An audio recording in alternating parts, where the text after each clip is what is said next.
Welcome to Vidhatha media. నేను మీ రాజన్ మహేంద్ర. ఆంధ్రప్రదేశ్ సార్వత్రిక ఎన్నికల నేపథ్యంలో ఇవాళ మనం ప్రొద్దుటూరు నియోజకవర్గ రాజకీయ పరిస్థితులు ఎలా ఉన్నాయో చూద్దాం.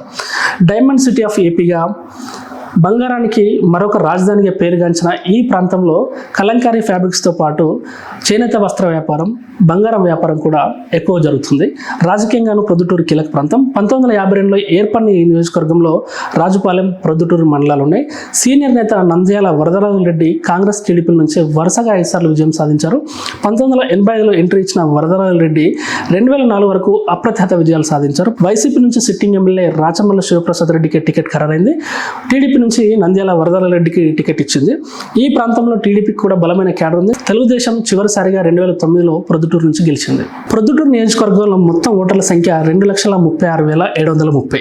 రెడ్డి, బలిజ, ఆర్యవైశ్య, పద్మశాలి, ముస్లిం మైనారిటీలు ఇక్కడ బలంగా ఉన్నారు. ప్రొద్దుటూరు తొలి నుంచి కాంగ్రెస్ పార్టీకి కంచుకోట.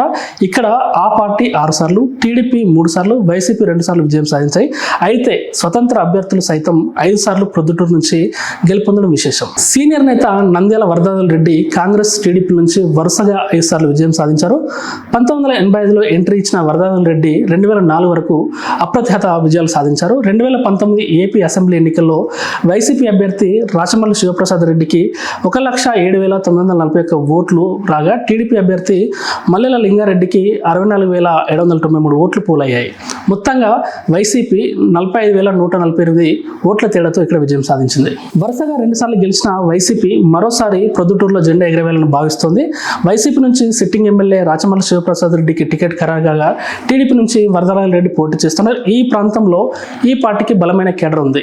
తెలుగుదేశం చివరిసారిగా ఇక్కడ 2009లో గెలవగా, జనసేన, టీడీపీ మద్దతుతో ఈసారి ఇక్కడ పాక వేయాలని భావిస్తోంది. వయసురీత్యా వరదరాజు రెడ్డికి ఇవే చివరి ఎన్నికలుగా ప్రచారం జరుగుతుంది.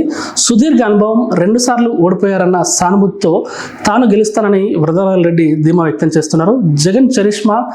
జగన్ ప్రవేశపెట్టిన నవరత్నాలు తనను గెలిపిస్తాయని రాచమల్లు ధీమా వ్యక్తం చేస్తున్నారు.